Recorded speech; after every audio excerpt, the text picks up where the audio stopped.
Ahí aquí estoy yo, parqueado en el mismo lugar donde te conocí.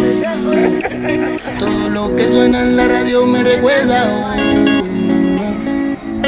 hoy acá, no sé si pueda, pero sigo pensando en tu boca.